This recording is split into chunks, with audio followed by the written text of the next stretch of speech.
يوم يفر المرء من أخيه وأمه وأبيه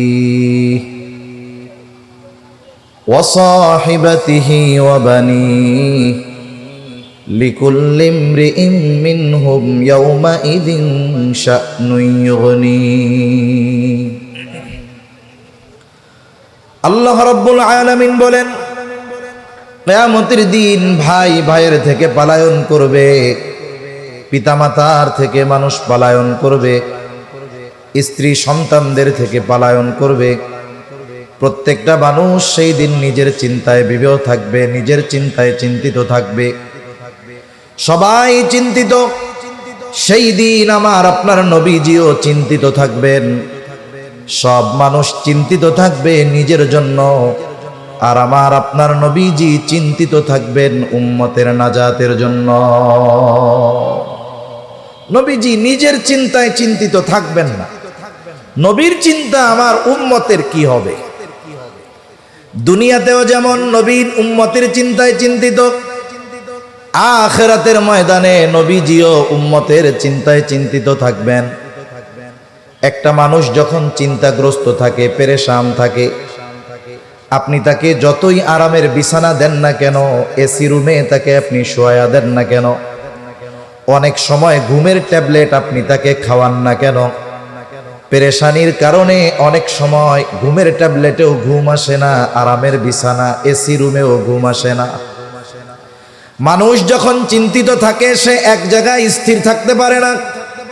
সে ঘরের মধ্যে বিভিন্ন জায়গায় পায়চারি করে, ছাদে যায়, বাড়ির উঠান দিয়ে হাঁটাহাঁটি করে, তার মানে সে বারবার শুধু স্থান পরিবর্তন করে। কিয়ামতের দিন আমার আপনার নবী উম্মতের চিন্তায় বিভোর, তিনিও এক জায়গায় স্থির থাকবেন না। নবীজি একবার চলে যাবেন হাউজে কাউসারের কাছে, না জানি তার কোনো উম্মত পানি পানে মাহরুম হয়ে যায়। আবার চলে যাবেন পুলসেরাতের গোড়ায়, না জানি কোনো উম্মত পুল পাড়ি দিতে ব্যর্থ হয়ে যায়। আবার চলে যাবেন মিজানের কাছে, না জানি কোনো উম্মত ওজনে ধরা পড়ে যায়। আবার চলে যাবেন জাহান্নামের কাছে, নবীজি আল্লাহ তাআলার কাছে সুপারিশ করবেন। সব নবী জান্নাত অভিমুখে রওনা হয়ে যাবে, জান্নাতের দোরগোড়ায় পৌঁছিয়ে যাবে। জান্নাতের দরজা বন্ধ, খোলা হবে না। জিজ্ঞাসা করা হবে, কি ব্যাপার, দরজা খোলা হয় না কেন? জবাব দেওয়া হবে, যিনি আসলে খোলা হবে তিনি আসেন নাই। কে আসলে খোলা হবে? বলে মুহাম্মাদুর রাসূলুল্লাহ সাল্লাল্লাহু আলাইহি ওয়াসাল্লাম। কোথায় তিনি? হাসরের ময়দানে উম্মতের চিন্তায় চিন্তিত।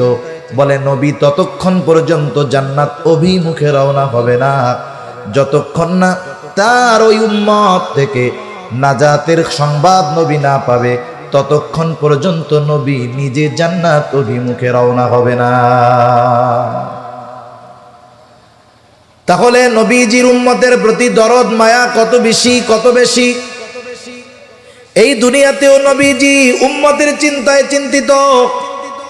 আব্দুল্লাহ ইবনে আমর ইবনুল আস রাদিয়াল্লাহু তাআলা আনহু বলেন, আন্নান নাবিয়্য সাল্লাল্লাহু আলাইহি ওয়াসাল্লাম তাআলা মা কাওলাল্লাহি আযযা ওয়া জাল্লা ফি ইব্রাহিম আলাইহিস সালাম। সাহাবায়ে কেরাম নবীজির সাথে নবীজি সাল্লাল্লাহু আলাইহি ওয়াসাল্লাম কোরআনুল কারীম থেকে তিলাওয়াত করলেন। বলে কি তিলাওয়াত করলেন? যা আল্লাহ তাআলা ইব্রাহিম আলাইহিস সালামের ব্যাপারে নাজিল করেছে। কি নাজিল করেছে? বলে ইব্রাহিম আলাইহিস সালাম তার উম্মতের জন্য ক্ষমা চায়া দোয়া করে। আল্লাহ তাআলা সেই দোয়ার খবর জানিয়ে দেন। ইব্রাহিম আলাইহিস সালাম দোয়া করতেছে, রব্বি ইন্নাহুন্না আদলালনা কাসীরাম মিনান নাস ফামান তাবিআনি ফাইন্নাহু মিন্নি ওয়া মান আসানি ফাইন্নাকা গফুরুর রহিম। ইব্রাহিম আলাইহিস সালাম বলে, রব, এই প্রতিমাগুলো, এই মূর্তিগুলো অধিকাংশ মানুষকে পথচ্যুত করে ফেলেছে, পথভ্রষ্ট করে ফেলেছে। ফামান তাবিআনি ফাইন্নাহু মিন্নি, তবে এদের মধ্য থেকে যারা আমার আনুগত্য করেছে, মূর্তি পূজা বাদ দিয়ে ঈমান এনেছে, ফাইন্নাহু মিন্নি, সে তো আমার দলভুক্ত। যে মূর্তি পূজা বাদ দিয়ে আমার আনুগত্য করেছে সে তো আমার দলভুক্ত। ওয়ামান আসানি ফাইন্নাকা গফুরুর রহিম। আর যে আমার আনুগত্য করে নাই, যদিও মূর্তি পূজা ছাড়ে নাই, যদিও আমার আনুগত্য করে নাই, এরপরেও তো সে আমার উম্মত। কেমন যেন ইব্রাহিম আলাইহিস সালাম আল্লাহ তাআলার কাছে ওই উম্মতদের ব্যাপারেও ক্ষমা চায় বলেন, আপনি তো গফুর, আপনি তো রহিম, আপনি চাইলে তো আমার এই উম্মতগুলাকেও মাফ করে দিতে পারেন। মূলত গুনাহগার উম্মতের জন্য ক্ষমা প্রার্থনা করে ইব্রাহিম আলাইহিস সালাম আল্লাহ তাআলার কাছে দোয়া করেছেন। ওয়াকালা ঈসা আলাইহিস সালাম ইন তুআযিবহুম ফাইন্নাহুম ইবাদুক। ঈসা আলাইহিস সালাম তার উম্মতের জন্য দোয়া করে বলে, ইন তুআযিবহুম ফাইন্নাহুম ইবাদুক, আপনি যদি তাদেরকে আযাব দেন, আপনি যদি তাদেরকে শাস্তি দেন, তারা তো আপনারই বান্দা। ওয়া ইন তাগফির লাহুম ফাইন্নাকা আনতাল আজিজুল হাকীম, আর আপনি যদি তাদেরকে মাফ করে দেন, আরে আপনি তো আজিজ, আপনি তো হাকিম, আপনি মহাপরাক্রমশালী, মহাপ্রজ্ঞাময়। তার মানে ঈসা আলাইহিস সালাম আল্লাহ তাআলাকে বলে, আল্লাহ আপনি আমার গুনাহগার উম্মত, তারা তো আপনারও বান্দা, আপনি যেহেতু আজিজ, আপনি যেহেতু হাকিম, আপনি আমার এই গুনাহগার উম্মতগুলোকে মাফ করে দেন। দুই নবী তার গুনাহগার উম্মতের ব্যাপারে ক্ষমা চেয়ে আল্লাহ তাআলার কাছে দোয়া করছে।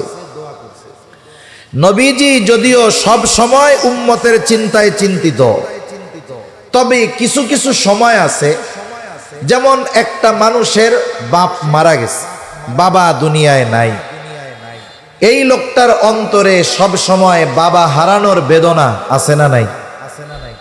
যখন এই ধরনের ঘটনা তার সামনে আসে, যে আরেকজন তার বাবা হারানোর গল্প তাকে শোনাচ্ছে, তখন বলেন তো, এমনি তো বাবা হারানোর বেদনা আছে, আরেকজনের বাবা হারানোর গল্প যখন সে শোনে, অন্যান্য সময়ের চাইতে বাবার কথা বেশি মনে পড়ে না কম মনে পড়ে? স্বাভাবিক বেশি মনে পড়বে। দুই নবীর উম্মতের ব্যাপারে এই দোয়া যখন নবীজি তিলাওয়াত করলেন, নবীজির অন্তরে গুনাহগার উম্মতের চিন্তা, গুনাহগার উম্মতের মায়া, তাদের প্রতি ভালোবাসা, দরদ উতলায়া উঠছে। এইবার নবী কি করলেন? বলে ফারাফা ইয়াদাইহি ওয়া ক্বালা আল্লাহুম্মা উম্মতি উম্মতি ওয়া বাকা। নবীজি সাল্লাল্লাহু আলাইহি ওয়াসাল্লাম দুই হাত উঁচু করে কান্না করে, অঝোর ধারায় চোখ দিয়ে পানি পড়তেছে, আর বলে, আল্লাহ আমার উম্মত, আমার উম্মত, আর কিছুই বলেন না। কিন্তু আসলে কি বলতে চান আল্লাহ তাআলা জানেন। আল্লাহ তাআলা জিবরাইল আলাইহিস সালামকে বলে, জিবরাইল যাও মুহাম্মাদের কান্নার কারণ জিজ্ঞাসা করো, যদিও আমি কান্নার কারণটা জানি, যাও জিজ্ঞাসা করো। জিবরাইল আলাইহিস সালাতু ওয়াস সালাম চলে আসছে আমার আপনার নবীজির কাছে, এসে বলে, আপনি কান্না করেন কেন?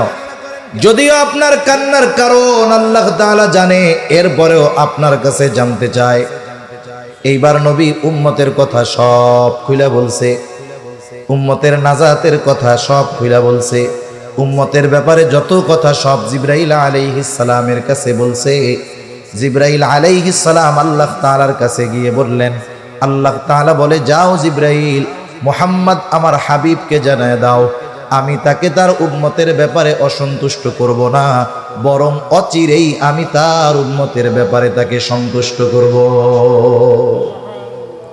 দুনিয়ায় থাকতে উম্মতের ব্যাপারে আল্লাহ তাআলার পক্ষ থেকে রাজি খুশির খবর নবী নিয়ে আসছেন। পবিত্র কোরআনুল কারীমের সূরাতুদ দুহা, এই সূরার মধ্যে আল্লাহ তাআলা আমার আপনার নবীজিকে কিছু সুসংবাদ দিয়েছেন। এর মধ্যে একটা সুসংবাদ, ওয়ালা সাউফা ইউতিকা রাব্বুকা ফাতারদা, আপনার রব আপনাকে অচিরেই এমন কিছু দিবেন যে আপনি খুশি হয়ে যাবেন। এই হাদিসটা এই আয়াতের তাফসিরে আসছে। তা বলতেছে আপনার রব অচিরেই আপনাকে এত কিছু দিবেন যে আপনি খুশি হয়ে যাবেন। এর জবাবে নবীজি কি বলেন? নবী বলেন, আমি ততক্ষণ পর্যন্ত খুশি হব না যতক্ষণ আমার সব উম্মতকে আল্লাহ মাফ না করবে। সুবহানাল্লাহ। সব উম্মতকে যদি মাফ করে তাইলেই আমি খুশি হব, নইলে এই পর্যন্ত আমি খুশি হব না যতক্ষণ না সব উম্মতকে আল্লাহ মাফ না করবে। তাহলে উম্মতের প্রতি নবীজির মায়া, মোহাব্বত, ভালোবাসা কত বেশি! উম্মতের ব্যাপারে নবীজির ফিকির কেমন ছিল, চিন্তা কেমন ছিল, হোক সে কাফের হোক সে মুমিন। যখন নবীজি প্রাথমিক দিকে দাওয়াত দেওয়া শুরু করলেন প্রকাশ্যভাবে, যেই মানুষগুলোর ভিতরে নবীজি দাওয়াত দিয়েছেন, হঠাৎ করে নতুন করে গিয়েই নবী ওয়াজ শুরু করেন নাই। যেমন আমি আপনাদের এইখানে আসছি, আমি অনেককে চিনি না, অনেকে আমারে চিনে না। আসলাম 1 ঘন্টা হয়তো কিছু মুযাকারা করে চলে যাব, আপনারা শুধু আমার কথাটাই শুনবেন, কিন্তু আমার ব্যক্তিত্ব, আমার চরিত্র, আমার আখলাক সম্পর্কে আপনারা বাস্তবিক অর্থে পরিপূর্ণভাবে জ্ঞাত নয়। ঠিক কিনা বলেন? কারণ একটা মানুষকে 1 মুহূর্তের মধ্যে চেনা যায় না। একটা মানুষের সাথে দীর্ঘ সময় অবস্থান করলে মানুষটার বাস্তবিক চরিত্র সম্পর্কে জানা যায়। আমার আপনার নবী হুট করে গিয়া নতুন কোনো পরিবেশে দাওয়াত দেন নাই।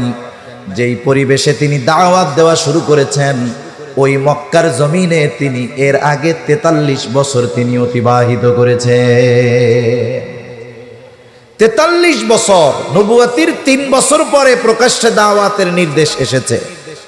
এর মধ্যে শৈশবের কয়েক বছর বাদ দেন, 40 বছর তো তিনি মক্কাবাসীর মধ্যে ছিলেন। মক্কাবাসী তো নবীজিকে ভালো মতো চিনে, নবীজিও মক্কার প্রত্যেকটা মানুষকে ভালো মতো চিনতেন।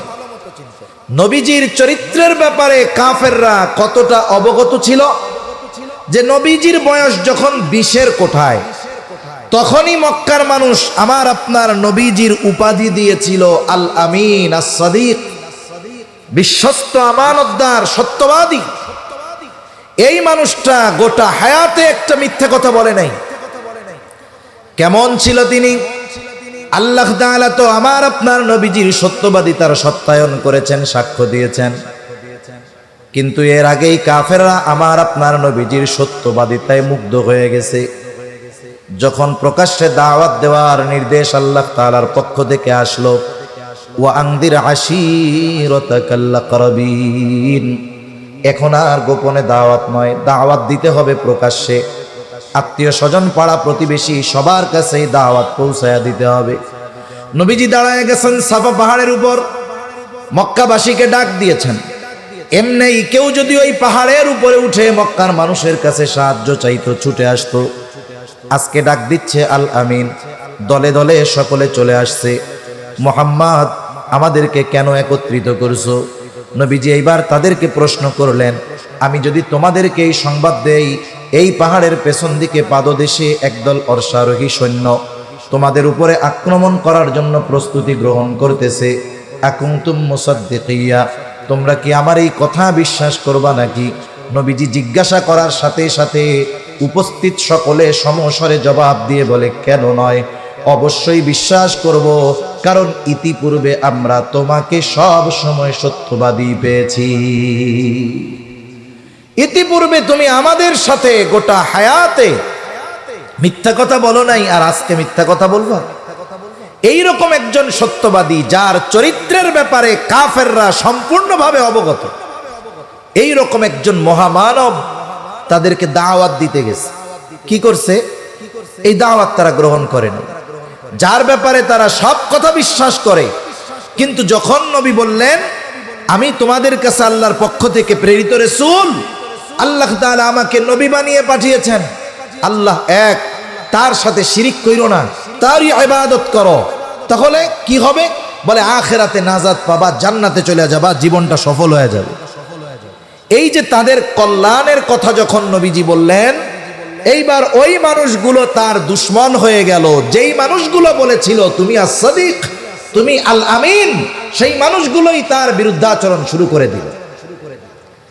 একটা বিষয় হলো, আমি আপনি যদি অপরিচিত কোনো মানুষের কাছ থেকে কোনো খারাপ ব্যবহার পাই, মনে করেন এক জায়গায় গেছি, মানুষ সেও আমাকে চিনে না, আমিও তাকে চিনি না, অথবা আপনিও তাকে চিনেন না, সেও আপনাকে চিনে না, অপরিচিত, হঠাৎ দেখা হয়েছে।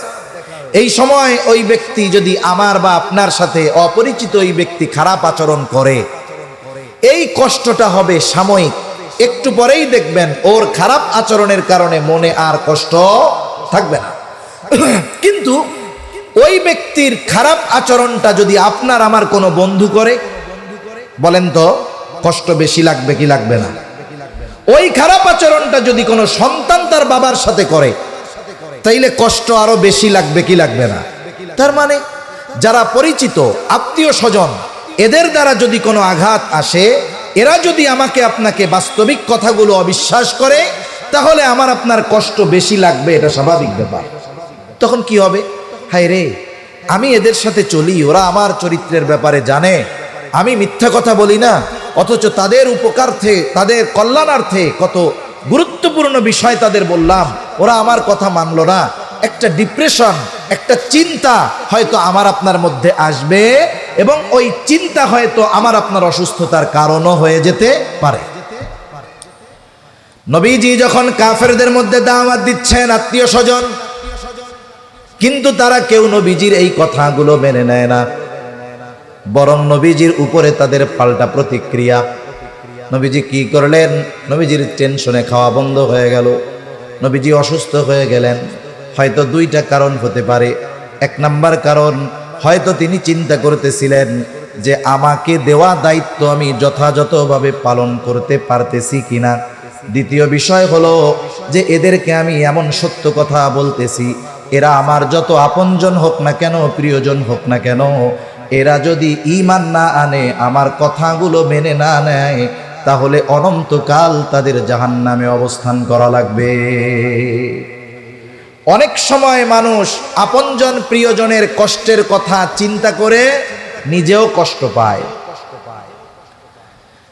রাসূলুল্লাহ সাল্লাল্লাহু আলাইহি ওয়াসাল্লাম টেনশনে খাওয়া দাওয়া বন্ধ হয়ে গেছে, অসুস্থ হয়ে গেছেন, আর আল্লাহ রাব্বুল আলামিন আমার আপনার নবীকে বলতেছেন, লাআল্লাকা বাখিউন নাফসাকা আল্লা ইয়াকুনু মুমিনিন। এরা ঈমান না আনার কারণে আপনি নিজেকে নিজে মৃত্যু মুখে ঠেলে দিচ্ছেন কেন? আপনার দায়িত্ব তো এটা না। আপনি এই কথাগুলো তাদের কাছে পৌঁছিয়ে দিবেন। তারা যদি কথা গ্রহণ করে, তারা কামিয়াব, আর যদি তারা কথা গ্রহণ না করে, এই ব্যর্থতা তাদের। আপনি আপনার দায়িত্ব পালন করেন। আপনাকে যেই দায়িত্ব দেওয়া হয়েছে, আপনি আপনার কথাগুলো তাদের কাছে পৌঁছিয়ে দেন। এটা যদি আপনি করেন, আপনার দায়িত্ব শেষ। তাহলে চিন্তার বিষয় যেটা, বুঝবার জন্য যেটা বলেছি, যে উম্মত দ্বীনের কথা না মানার কারণে, ঈমান না আনার কারণে নবীজি নিজে চিন্তিত হতেন, এত চিন্তিত হতেন যে অসুস্থ হয়ে গেছেন। অসুস্থতার মাত্রা এত বেশি, আল্লাহ তাআলা বলতেছে আপনি তো সম্ভবত নিজেকে মৃত্যু মুখে ঠেলা দিবেন, এরা ঈমান না আনার কারণে। এই মানুষগুলোর ক্ষতি হবে। নবীজির কষ্ট লাগে কেন? বলে তাদের প্রতি মায়া আছে এই জন্য। ঠিক কিনা বলেন? যদি ভালোবাসা মায়া না থাকতো, চিন্তা করতো যা ওদের যা হবে হোক, তাতে আমার কি।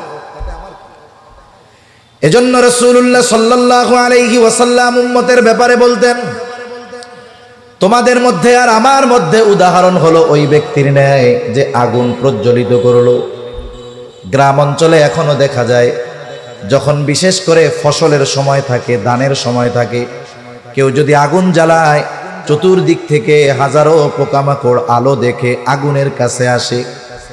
এরা যে শুধু আগুন দেখতে আসে তা নয়, লাফায়া লাফায়া আগুনের মধ্যে পড়ে, পুড়ে আর মরে।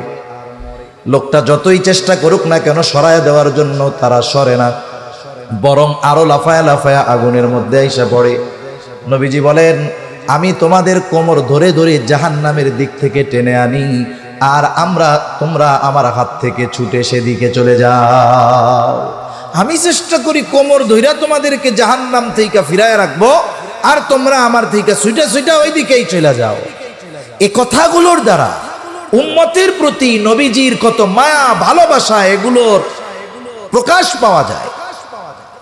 শুধু তাই না, নবীজি যে তার সামনে উপস্থিত উম্মতদের শুধু ভালোবাসতেন এমনটা নয়, কিয়ামত পর্যন্ত অনাগত সকল উম্মতের প্রতি নবীজি তার ভালোবাসার খবর দিয়ে গেছেন। নবীজি একদিন হঠাৎ করে বলতেছেন, আমার ভাইদেরকে দেখতে মন চায়।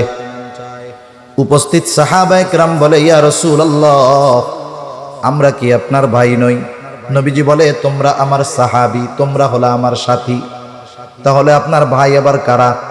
বলে, আমার পরে আমাকে না দেখে যারা ঈমান আনবে তারাই হলো আমার ভাই।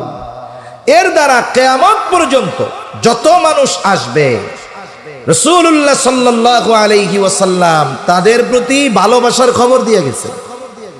নবীজি শুধু তার ঈমানদার উম্মতদের ভালোবাসতেন এমনটা নয়, তার উম্মত হোক সে কাফের, তাকেও নবীজি ভালোবাসতেন। কারণ একটা বাবার যদি 3টা সন্তান থাকে, 2টা সন্তান ভালো, একটা যদি খারাপ হয়, বলেন তো কোনো মা বাবা আছে নাকি যে সন্তান খারাপ হওয়ার কারণে তাকে ভালোবাসে না? এরকম আছে কোনো মা বাবা? বরং ওই সন্তান যেইটা খারাপ, ওর জন্য আল্লাহ তাআলার কাছে দোয়া আরো বেশি করে, খারাপ সন্তানের জন্য চিন্তা বেশি করে। আল্লাহ তাআলার কাছে বলে, আল্লাহ, মারা যাওয়ার আগে যদি ওই খারাপ সন্তানটা যদি ভালো হয়ে যাইত, তাকেও যদি ভালো দেখে যেতে পারতাম, তাহলে মরেও শান্তি পেতাম। আর এই সন্তান খারাপ হওয়ার পরেও মা বাবার ভালোবাসা হৃদয়ে কেন? বলে, সন্তান তো মোহাব্বত আছে, এই জন্য তাদেরকে দূরে সরায়া দেয় না।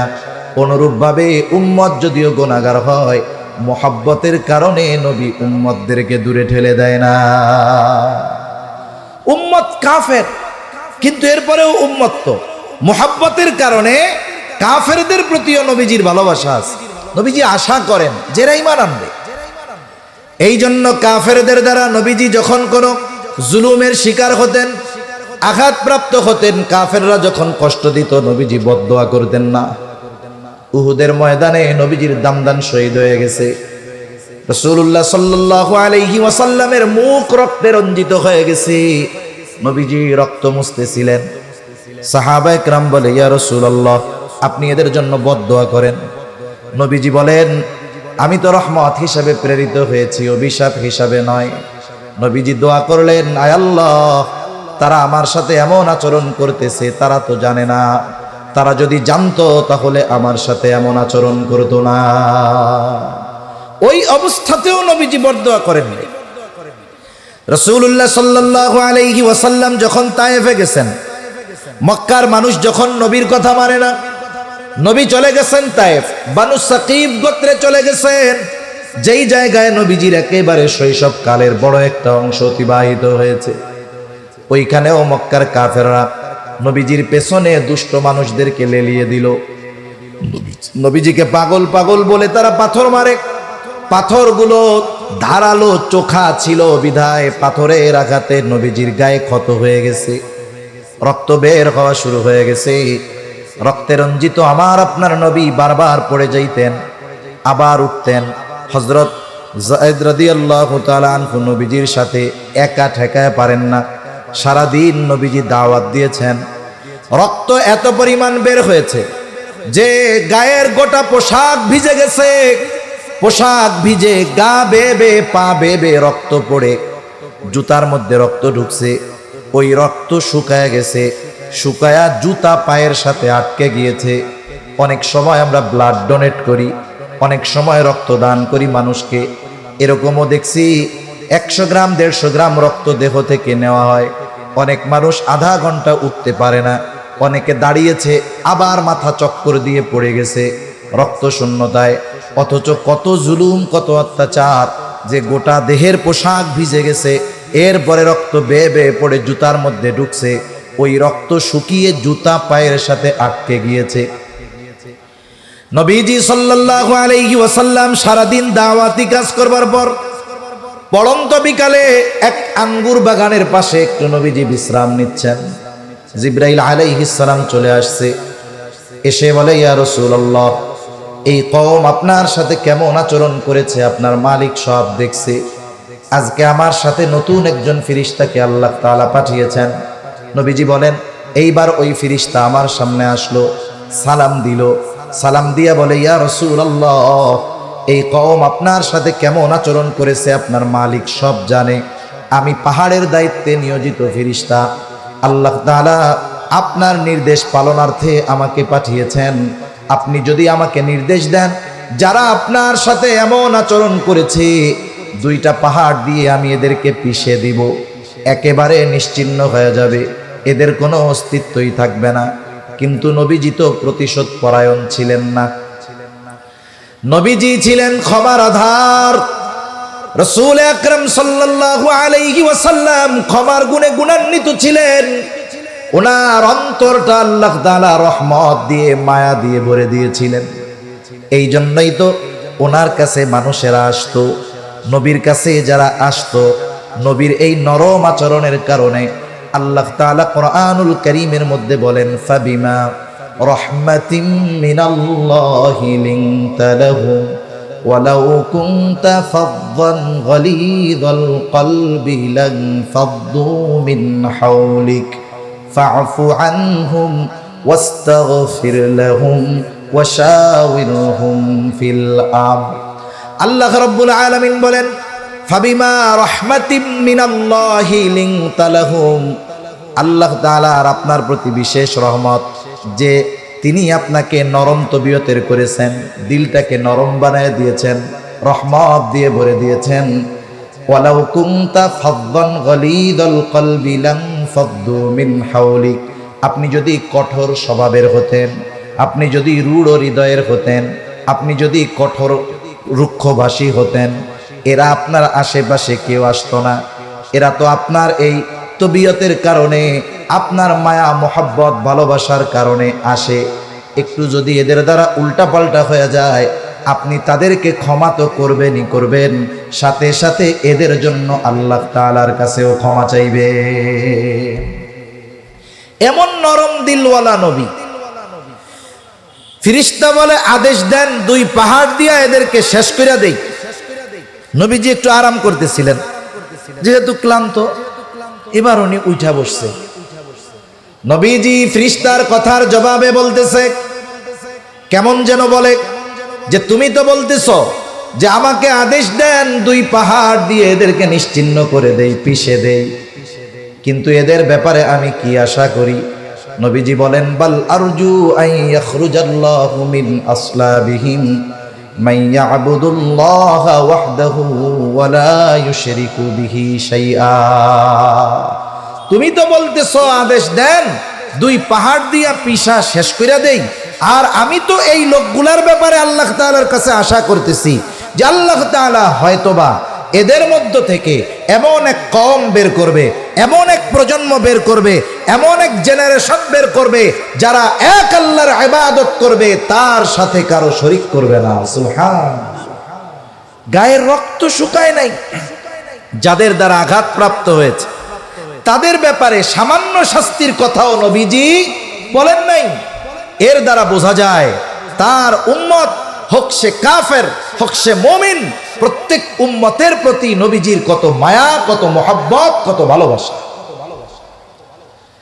একের পর এক বলতে গেলে লম্বা কথা বলা যাবে, তবে কিছু কিছু সময় আছে হাজার জনের চাইতে একজনের কথার মূল্য বেশি, ঠিক কিনা বলেন? নবীজি যে আমাদের ভালোবাসে, দুনিয়ার সব কিছু একদিকে রাখেন, নবীজি যে আমাদের ভালোবাসে, এই ভালোবাসার কথা আমাদের জানিয়ে দিয়েছেন আল্লাহ। নবী যে আমাদের ভালোবাসেন এই খবর দিয়েছেন কে? জোরে বলেন না, কে? আল্লাহ তাআলা দিয়েছেন। আল্লাহ তাআলা কি বলেন? আল্লাহ রাব্বুল আলামিন বলেন, লাকাদ জাআকুম রাসূলুম মিন আনফুসিকুম আজিজুন আলাইহি মা আনিতুম হারিসুন আলাইকুম বিল মুমিনিনা রাউফুর রহিম। আল্লাহ তাআলা বলেন, লাকাদ জাআকুম রাসূলুম মিন আনফুসিকুম, তোমাদের মধ্য থেকে তোমাদের জন্য এমন একজন রাসূল এসেছেন, এমন একজন রাসূলের আগমন হয়েছে। কেমন সেই রাসূল? এক নাম্বার গুণ আল্লাহ তাআলা বলেন, আজিজুন আলাইহি মা আনিতুম, তোমাদের জন্য যেটা কষ্টের সেটা তার জন্য কষ্টের। তার মানে তোমরা যেটাতে কষ্ট পাও, নবীজিও সেটাতে কষ্ট পায়। তার মানে সমব্যথী। তোমরাও যেটাতে কষ্ট পাও, নবীজিও সেটাতে কষ্ট পায়। আলহামদুলিল্লাহ। এখন কথা হলো, একজনের কষ্টে আর একজন কষ্ট পায় কেন? এটা কিভাবে সম্ভব? একজনের ব্যথা আর একজন অনুভব করে কেমনে? কিভাবে সম্ভব? বলে সম্ভব যদি সম্পর্কটা মোহাব্বতের হয়, ভালোবাসার হয়। ঠিক কিনা বলেন? মোহাব্বতের সম্পর্কের কারণে অনেক সময় আর একজনের কষ্টে মানুষ কষ্ট পায়, আর একজনের ব্যথায় মানুষ ব্যথিত হয়। যেমন মনে করেন একজন মানুষ, তার একটা বাচ্চা আছে, বয়স 2 বছর বা 2.5 বছর, ছোট বাচ্চা, গভীর রাত, প্রত্যন্ত অঞ্চল, গাড়ি ঘোড়া পাওয়া যায় না, দোকানপাট খোলা থাকে না, গভীর রাত। 2 বছরের বাচ্চা প্রচন্ড রকমের জ্বরাক্রান্ত হয়ে গেছে, এত অসুস্থ যে তার চোখ দুটো মনে হয় ফুটে বের হয়ে যাবে। জ্বরের তীব্রতায় বাচ্চাটা আহ আহ করতেছে, কিন্তু মা বাবা অপারগ, আশেপাশে কোনো বাজার নাই, দোকান নাই, আবার সন্তানকে নিয়ে মেডিকেলে আসবে, লম্বা পথ পাড়ি দিয়ে আসার উপায় নাই। রাত 2টা-3টা বাজে, অপেক্ষা করতেছে কখন সকাল হবে। ওই অসুস্থ সন্তান কষ্টে, জ্বরের তীব্রতায় কষ্ট পাচ্ছে, পাশে বসে আছে তার মা বাবা। বলেন তো, ওই অসুস্থ ছোট বাচ্চাটা অসুস্থতার কারণে যত কষ্ট পায়, তার চাইতে পাশে বসে থাকা মা বাবা কষ্ট কম পায় নাকি বেশি পায়? কি বলেন তো? যারা বিয়ে করে নাই, বাচ্চা হয় নাই, তারা তো এটা বুঝবে না। যে বিবাহ করেছে, যার বাচ্চা আছে, তাকে জিজ্ঞাসা করবেন, এই মুহূর্তে তার মন চাইবে যে অসুস্থ আমি হয়ে যাই, কিন্তু আমার সন্তানটা সুস্থ হয়ে যায়। সম্রাট জহিরুদ্দিন বাবর এই উপমহাদেশে, যার মাধ্যমে মোগল সাম্রাজ্যের গোড়পত্তন ঘটেছিল। আসলে আমরা মোগল সম্রাটদের ইতিহাস পড়ি, আমরা ইতিহাস পড়ি কাদের? ইসলামের ইতিহাস পড়ি আমরা। তবে লিখেছে কারা এই ইতিহাস? বলে এই ইতিহাস লেখছে হলো অমুসলিম যারা, তারা। আমি একটা উদাহরণ মাঝে মধ্যে দিতাম, যে মাঝে মধ্যে বলি, মনে করেন একজন কট্টর বিএনপি, আওয়ামী বিদ্বেষী, ওকে বলা হয়েছে তুমি শেখ মুজিবুর রহমানের জীবনীটা লেখবা। আর অপর পক্ষের একজন আওয়ামী লীগ, কট্টর বিএনপি বিদ্বেষী, ওরে দেওয়া হয়েছে তুমি জিয়াউর রহমানের জীবনীটা লেখবা। এরা দুইজন যদি এই দুই ব্যক্তির জীবনী লেখে, কি পাবেন কোনতো? অবস্থা খারাপ হয়ে যাবে না? তাইলে ইতিহাস হলো মুসলমানদের, লেখছে অমুসলিমেরা। তাহলে বোঝা গেল এই ইতিহাসের মধ্যে বাস্তব ইতিহাস নাই। ইতিহাসের রন্ধ্রে রন্ধ্রে তারা ইসলাম বিদ্বেষিতা ঢুকিয়ে দিয়েছে। সামান্য একটা বিষয় যদি সামনে আনি, তাহলে বুঝতে সহজ হবে। আমাদের দেশে ইসলামের ইতিহাস অনেক বইয়ে, অথবা উপমহাদেশে ইসলামের ইতিহাস, এইরকম শিরোনামের বইয়ে মোগল, যে উম্মতের যেই বিষয়টা উম্মতের জন্য কষ্টের, এটা নবীর জন্য কষ্টের। তিনি সমব্যথী, উম্মতের প্রতি মুহাব্বত, মায়া, ভালোবাসার কারণেই তিনি কষ্ট পান। এরপরে আল্লাহ তাআলা বলেন হারিসুন আলাইকুম, তিনি তোমাদের জন্য কল্যাণকামী। নবীজি উম্মতের ব্যাপারে সব অবস্থায় কল্যাণকামী। তিনি উম্মতের জন্য কখনো কঠোরতা চান না। যেই বিষয়টা উম্মতের জন্য কল্যাণকর, নবীজি সেটাই করেন।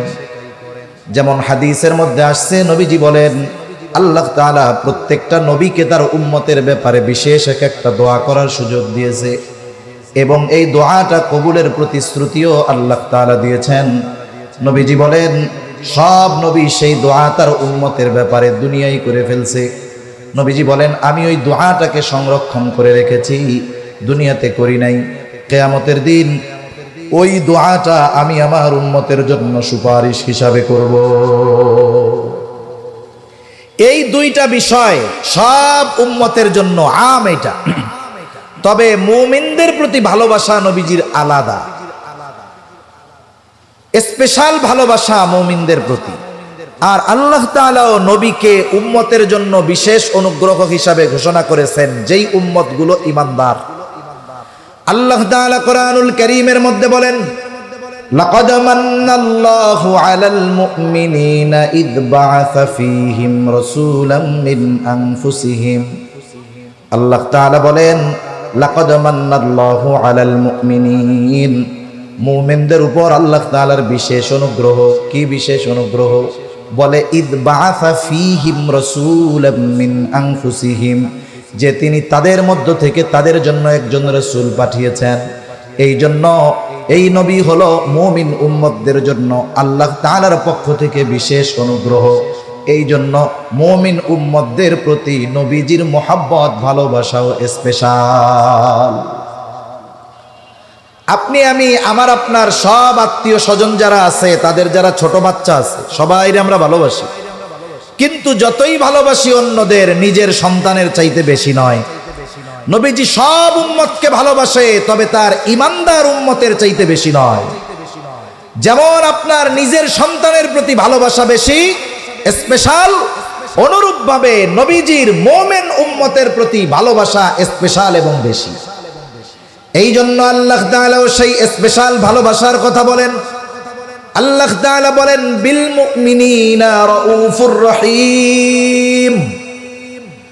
যেই নবী তোমাদের কাছে এসেছে, তোমাদের মধ্য থেকে তার মুমিন উম্মতদের প্রতি তার ভালোবাসা কেমন। আল্লাহ তাআলা এই ভালোবাসার গভীরতা বোঝানোর জন্য, ভালোবাসা কত বেশি বোঝানোর জন্য এমন দুইটা শব্দ আমার আপনার নবীর শানে ব্যবহার করেছেন, যেই দুইটা শব্দ কোনো সৃষ্টির ব্যাপারে ব্যবহার করার অনুমতি নাই। একটা হলো রউফ, একটা হলো রহিম। রউফুর রহিম, এটা আল্লাহ তাআলার দুইটা গুণবাচক নাম। দুনিয়ার কোনো মানুষ রউফুর রহিম হতে পারে না, কোনো পীর রউফুর রহিম হতে পারে না। যদি কেউ বলে আমার পীর এইটা, তাহলে আমি বলবো তুমিও বেঈমান, পীরও বেঈমান। ঠিক কিনা বলেন? এটা কেউ হতে পারে না। রউফুর রহিম হলেন আল্লাহ। সেই রউফুর রহিম আল্লাহ, অতি সদয় পরম দয়ালু আল্লাহ। উম্মতির ব্যাপারে নবীজির কত মায়া, কত দয়া, কত মুহাব্বত, কত ভালোবাসা, এটা বোঝাতে গিয়ে কি শব্দ ব্যবহার করেন। আল্লাহ তাআলা বলেন, এই নবী তার মুমিন উম্মতদের ব্যাপারে হলেন অতি সদয় পরম দয়ালু। স্বয়ং আল্লাহ তাআলা আমার আপনার নবীকে তার মুমিন উম্মতদের ব্যাপারে বলতেছে, সে তার মুমিন উম্মতদের জন্য রউফুর রহিম। তাহলে রউফুর রহিম হলেন আল্লাহ, আর আল্লাহ বলেন, নবী আপনি আপনার মুমিন উম্মতদের জন্য রউফুর রহিম। সুবহানাল্লাহ বলেন না?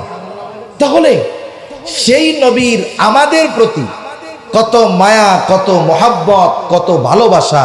আশা করি এই কথার পরে বুঝতে আর আপনাদের বাকি থাকবে না। নাকি কেউ বুঝতেছেন না যে নবী কতটুকু ভালোবাসে? বুঝতে পারছেন তো? মনে রাখতে হবে, মহাসমুদ্রের গভীরতাকে পরিমাপ করা সম্ভব, হিমালয়ের চূড়ায় বারবার পৌঁছানো সম্ভব, কিন্তু উম্মতের প্রতি নবীজির দয়া মায়ার গভীরতা, উচ্চতা পরিমাপ করা কিয়ামত পর্যন্ত সম্ভব নয়। এই নবী এত ভালোবাসেন আমাদের। এখন যেই নবী এত আমাদের ভালোবাসেন, সেই নবীকে কি আমাদের ভালোবাসার দরকার আছে না নাই? জোরে বলেন না, আছে না নাই? সেই নবীকে ভালোবাসা মুমিনের ঈমানের দাবি। সম্পর্কজনিত ভালোবাসা অনেক সময় আপ হতে পারে, ডাউন হতে পারে। আমার বাবা মা আমার কাছে সর্বোচ্চ ভালোবাসা পাবে, কিন্তু দ্বীনের কারণে বাবার বিরুদ্ধে আবার অস্ত্র ধারণ করা যাবে। ঠিক কিনা বলেন? বদরের ময়দানে সাহাবায়ে কেরামের এমন ঘটনা ঘটছে, সন্তান বাবার বিরুদ্ধে অস্ত্র ধারণ করেছে। এই জন্য মনে রাখতে হবে, দুনিয়ার সম্পর্কের ভালোবাসা আপ ডাউন হয়, কিন্তু নবীর প্রতি উম্মতের ভালোবাসা, আল্লাহর কসম, ডাউন হওয়ার কোনো সুযোগ নাই, শুধু আপ হইতে হবে। এখানে ডাউন হওয়ার কোনো ওয়ে নাই, রাস্তা একটা, শুধু ভালোবাসা বাড়াতেই হবে। এটা মুমিনের ঈমানের দাবি। এই জন্য নবীজি বলেন, লা ইউমিনু আহাদুকুম হাত্তা আকুনা আহাব্বা ইলাইহি মিন ওয়ালিদিহি ওয়া ওয়ালাদিহি ওয়ান নাসি আজমাইন। নবীজি বলেন, তোমাদের মধ্য থেকে কেউ ততক্ষণ পর্যন্ত মুমিন হতে পারবে না যতক্ষণ না সে তার পিতা মাতা, সন্তান সন্ততি এক কথায় সকলের চাইতে আমি নবীকে বেশি ভালোবাসবে। আমরা সবাই নবীকে ভালোবাসতে চাই, আমরা চাই তো নবীকে ভালোবাসতে চাই। এখন নবীকে ভালোবাসবো কেমন? নিজ পদ্ধতিতে নাকি নবী যে পদ্ধতি বলে দিয়েছেন সেই পদ্ধতিতে? অবশ্যই নবীর বাতিয়ে দেওয়া পদ্ধতিতে যদি আমরা নবীকে ভালোবাসি, ওই ভালোবাসা নবীজি পর্যন্ত পৌঁছাবে। আর যদি নিজস্ব মন গড়া পদ্ধতিতে নবীকে ভালোবাসতে যাই, তাহলে অনেক সময় নিজের অজান্তে ভালোবাসার নামে বেয়াদবি হয়ে যাবে। এজন্য সুস্পষ্ট রীতিনীতি যেখানে আছে সেখানে নিজস্ব মন গড়া পদ্ধতিতে নবীকে ভালোবাসা লাগবে না। এখন আমরা তো নবীকে সামনে পাই নাই, আবু বকর নবীকে সামনে পেয়েছে, এই জন্য সব সম্পদ আইনা নবীর কাছে হাজির করছে। হযরতে তালহা নবীজিকে সামনে পেয়েছে, সেই জন্য উহুদের ময়দানে নিজের বুকটাকে পিঠটাকে নবীর জন্য ঢাল বানায় দিছে। আমাদেরও নবীকে ভালোবাসতে মন চায়, কেমনে ভালোবাসবো, কি করলে ভালোবাসা হবে নবী জানায় দেন। নবীজি বলেন, মান আহাব্বা সুন্নতি ফাকাদ আহাব্বানি ওয়া মান আহাব্বানি কানা মাই ফিল জান্নাহ। নবীজির সুসংবাদ হইল নবীর সুন্নাতকে ভালোবাসতে হবে, নবীর সুন্নাতকে ভালোবাসলে নবীকে ভালোবাসা হবে। নবীকে যদি ভালোবাসতে পারি, নবীজি বলেন ওই ব্যক্তি আমার সাথে জান্নাতে অবস্থান করবে। নবীর সাথে জান্নাতে থাকতে চাই কারা? একটু আতজা করি তো, নারায়ে তাকবীর। এই আওয়াজ তো হইল না, নারায়ে তাকবীর। সারা বাংলাদেশে কিছু হইলে আমরা হাটহাজারের দিকে তাকায়া থাকি, আওয়াজ এখান থেকে আগে উঠতে হবে। এজন্য এই জায়গার আওয়াজটাও একটু জোরে হওয়ার দরকার, ঠিক কিনা বলেন?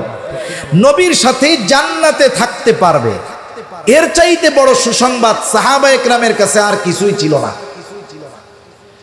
রাসূলুল্লাহ সাল্লাল্লাহু আলাইহি ওয়াসাল্লামের কাছে একজন গ্রাম্য সাহাবী আসছে, গ্রামের সহজ সরল মানুষ। নবীজি আর একজনের সাথে কথা বলতেছেন। আদব হলো কেউ যদি কারো সাথে কথা বলে, কথার মধ্যে ব্যাঘাত সৃষ্টি না করা, কথা শেষ হবে এরপরে কথা জিজ্ঞাসা করা। কিন্তু গ্রামের মানুষ, সরল মানুষ বোঝে না। নবীজি আর একজনের সাথে কথা বলতেছে, ওই লোকটা গিয়া নবীজিরে জিজ্ঞাসা করে, ইয়া রাসূলুল্লাহি মাতাস সাআহ, হে আল্লাহর রাসূল কিয়ামত কখন হবে? তার খুব তাড়াহুড়ো, তার খুব ব্যস্ততা, কেমন যেন সে কিয়ামতের জন্য গাঠি গুঠি নিয়ে রেডি, কিন্তু কিয়ামত আসতেছে না। নবীজি ওই ব্যক্তির সাথে কথা শেষ করে জিজ্ঞাসা করলেন, কোথায় ওই ব্যক্তি যে এই কথা কইছে যে কিয়ামত কখন হবে? বলে, ইয়া রাসূলুল্লাহ আমি কইছি। নবীজি তাকে পাল্টা প্রশ্ন করলেন, মা আদাত্তা লাহা, কিয়ামতের জন্য তুমি কি পাথেয় সংগ্রহ করেছো? এইবার লোকটা বলে, আমি আল্লাহ এবং তার রাসূলকে ভালোবাসি। কারণ প্রশ্নের দ্বারা বোঝা যাচ্ছিল সে কিয়ামতের ব্যাপারে সংবাদ জানতে চাচ্ছে এমনটা নয়, বরং তার ভিন্ন কিছু জানা উদ্দেশ্য। নবীজি তো উম্মতের রুহানি ডাক্তার ছিলেন, এই জন্য প্রশ্ন করার পরে মূল উদ্দেশ্যটা বুঝতে পারছে। প্রশ্ন করেছে, কি পাথেয় সংগ্রহ করেছো? লোকটা বলে, আমি আল্লাহ এবং তার রাসূলকে ভালোবাসি। নবীজি জবাব দিলেন, আল মারউ মাআ মান আহাব্বা, যে যাকে ভালোবাসে মহাব্বত করে তার সাথে অবস্থান করবে। প্রশ্ন শুরু হয়েছে কি দিয়া? বলে কিয়ামত কখন হবে। শেষ হয়েছে কি দিয়া? বলে যে যাকে মহাব্বত করে তার সাথে অবস্থান করবে। তার মানে বোঝা যায় প্রশ্ন যেই উদ্দেশ্যে করা হয়েছে, যদিও দেখা যাচ্ছে কিয়ামতের ব্যাপারে সে খবর চায়, কিন্তু উদ্দেশ্য তা নয়, ভেতরে ভেতরে উদ্দেশ্যটা ভিন্ন। মূলত নবী তার মূল উদ্দেশ্যের জবাবটা দিয়ে দিলেন।